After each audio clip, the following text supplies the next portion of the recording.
Antarctica बर्फ से भरा हुआ इतना बड़ा कॉन्टिनेंट है जिस पर 5 किलोमीटर की गहराई तक सिर्फ बर्फ ही बर्फ है। इतनी ज्यादा बर्फ, और वो भी 1.5 करोड़ किलोमीटर तक फैली हुई। यानी एंटार्क्टिका का साइज अमेरिका से भी काफी ज्यादा बड़ा है। भले ही जून जुलाई की गर्मियों का मौसम हो, लेकिन एंटार्क्टिका का टेम्परेचर पूरा साल -50 डिग्री सेंटीग्रेड से -90 डिग्री सेंटीग्रेड तक रहता है। इस शदीद तरीन ठंड की वजह से ही यहाँ जिंदगी की उम्मीद बहुत ही कम है। लेकिन उसके बावजूद भी पूरे एंटार्क्टिका में 400 से भी ज्यादा लेक्स डिस्कवर हो चुकी हैं, जो बर्फ की लेयर के नीचे छुपी हुई हैं। जेम टीवी के वीडियोस में एक बार फिर से खुशामदीद। नाजरीन, एंटार्क्टिका में ना ही कोई टाइम जोन फॉलो होता है और ना ही यहाँ किसी कंट्री का कब्जा है। हत्ता के पूरे एंटार्क्टिका में सिर्फ 2 ATM मशीन्स लगी हुई हैं। कई लोगों का मानना है कि एंटार्क्टिका की बर्फ के नीचे कई राज पोशीदा हैं। कुछ का तो ये भी मानना है कि बर्फ से ढके हुए इस मिस्टीरियस कॉन्टिनेंट के नीचे एक अलग ही दुनिया बसती है जहां एलियंस का राज है। लेकिन रिसर्चर्स और आर्कियोलॉजिस्ट इस मिस्टीरियस कॉन्टिनेंट के पोशीदा राजों को फाश करने के लिए दिन रात मेहनत कर रहे हैं। इन्होंने यहाँ चंद ऐसी चीजें भी तलाश की हैं जिनको देखकर साइंस भी हैरान रह जाती है। और आज आप देखेंगे एंटार्क्टिका की बर्फ के अंदर से मिलने वाली चंद हैरत अंगेज चीजें। तो आइए शुरू करते हैं। नंबर 8। 2009 में एक डिस्कवरी ने रिसर्चर्स के रोंगटे खड़े कर दिए जब एंटार्क्टिका की बर्फ के अंदर से एक बिल्ली का ढांचा मिला। लेकिन इसमें हैरान करने वाली बात ये नहीं थी कि ये ढांचा बिल्ली का है, बल्कि हैरान करने वाली बात ये थी कि ये जिस बिल्ली का ढांचा था वो आम बिल्ली नहीं बल्कि अंडे देने वाली बिल्ली थी। जब रिसर्च लैब्स में इस अजीब बिल्ली के ढांचे पर मजीद तहकीक की गई तो मालूम पड़ा कि ये जानवर कम से कम भी 2 करोड़ 50 लाख साल पहले धरती पर पाया जाता था।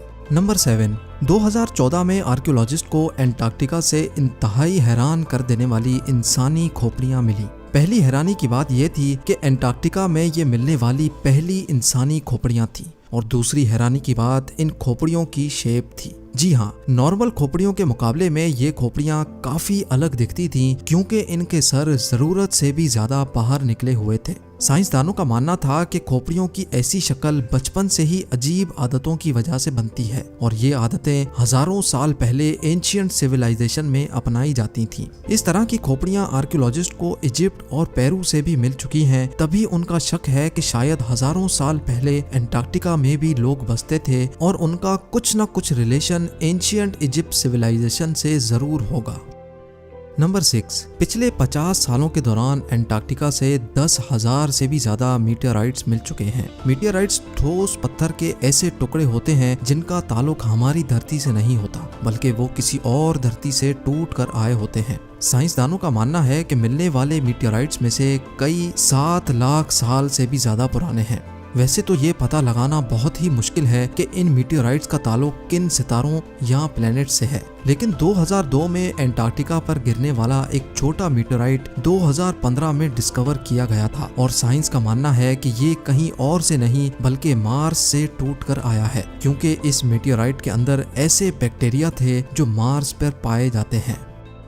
नंबर 5। एंटार्क्टिका में बर्फ की गहराई 5 किलोमीटर डीप है, और ये पूरा कॉन्टिनेंट अमेरिका से भी बहुत बड़ा है। लेकिन साइंसदानों को यहाँ से कुछ ऐसे सबूत मिले हैं जिनको देखकर ये अंदाजा लगाया जाता है कि लाखों साल पहले ये जगह रहने के काबिल हुआ करती थी। जी हाँ, 1980 से कई आर्कियोलॉजिस्ट को यहाँ से डायनासोर्स, मोजासोर्स और प्लेजियोसोर्स के ढांचे मिल चुके हैं। इन ढांचों की साइज 36 फीट बताई जाती है, जो तकरीबन एक ट्रिपल स्टोरी बिल्डिंग के बराबर बनती है। जब हड्डियों के इन ढांचों पर मजीद तहकीक की गई तो मालूम पड़ा कि ये कम से कम भी 70 लाख साल पुराने हैं। तभी ये अंदाजा लगाया जाता है कि 70 लाख साल पहले तक एंटार्क्टिका का टेम्परेचर रहने के काबिल था, और शायद तब ये पहाड़ गहरी बर्फ से नहीं बल्कि ग्रीनरी से ढके होते होंगे।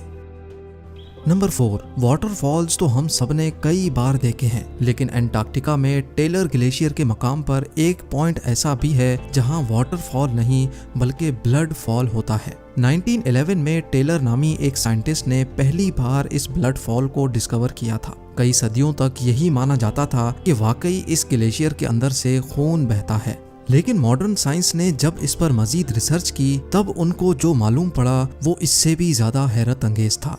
जी हाँ, मालूम पड़ा कि इस ग्लेशियर के नीचे एक बहुत बड़ा पानी का डैम है, लेकिन इसमें मौजूद पानी की खास बात यह है कि इसमें सी वाटर से भी 3 टाइम्स ज्यादा सॉल्ट है, जिसकी वजह से ये फ्रीज नहीं होता। साथ साथ इस पानी में पहाड़ों से निकलने वाला आयरन भी मौजूद है। किसी एक पॉइंट से जब ये पानी ग्लेशियर से बाहर निकलने की करता है तो हवा में मौजूद ऑक्सीजन पानी के आयरन से मिक्स होकर आयरन ऑक्साइड बन जाता है और उसका कलर रेड हो जाता है, और इसी वजह से हमें ये पानी रेड कलर का दिखता है।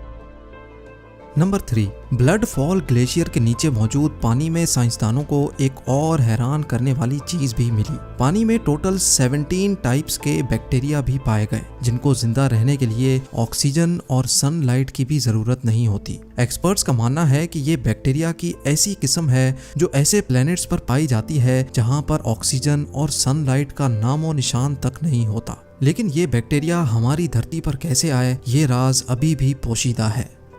नंबर 2, हालांकि पूरा एंटार्क्टिका बर्फ से भरा हुआ कॉन्टिनेंट है, ये देखकर सबको यही लगेगा कि यहाँ पानी की कमी होना मुमकिन नहीं है। लेकिन आपको ये जानकर हैरत होगी कि हमारी धरती पर अगर कोई सबसे ज्यादा खुश्क यानी ड्राई जगह है तो वो भी एंटार्क्टिका में ही मौजूद है। ये ड्राई वैली एंटार्क्टिका में ही डिस्कवर की गई थी, जहाँ पर पिछले 20 लाख सालों से एक मर्तबा भी बारिश नहीं पड़ी, क्योंकि इस ड्राई वैली में तेज तरीन हवाओं का राज है जिनकी स्पीड 320 किलोमीटर पर आवर तक जाती है। इसी वजह से साइंसदानों का मानना है कि तेज हवाओं की वजह से यहाँ मौजूद पानी का कतरा कतरा एवोपरेट हो चुका है। आपको ये भी बताते चलें कि अर्थ के तमाम एटमॉस्फेयर्स में से इस ड्राई वैली का एटमॉस्फेयर लाखों किलोमीटर दूर मार्स से काफी मिलता जुलता है। इसी वजह से नासा ने अपना वाइकिंग रोबोट मार्स पर भेजने से पहले एंटार्क्टिका की ड्राई वैली में टेस्ट किया था। और अब नंबर 1, आर्कियोलॉजिस्ट की एक टीम को एंटार्क्टिका की बर्फ के अंदर 1100 फीट की गहराई से एक इंतहाई खौफनाक मखलूक का ढांचा मिला। ये पता लगाने के लिए कि ये ढांचा कौन से जानवर का है, कई एक्सपेरिमेंट्स किए गए, लेकिन हैरत अंगेज तौर पे इसका स्ट्रक्चर किसी भी जानवर से मैच ना हो सका। इस खौफनाक ढांचे की लंबाई 8 फीट बताई जाती है, जिसकी हड्डियां बॉडी से निकली हुई हैं। कई सालों की मेहनत के बाद भी आज तक ये पता नहीं लगाया जा सका कि ये जानवर कौन सा था और आखिर इस धरती पे आया कहां से था। उम्मीद है जेम टीवी की ये वीडियो भी आप भरपूर लाइक और शेयर करेंगे। आप लोगों के प्यार भरे कमेंट्स का बेहद शुक्रिया। मिलते हैं अगली शानदार वीडियो में।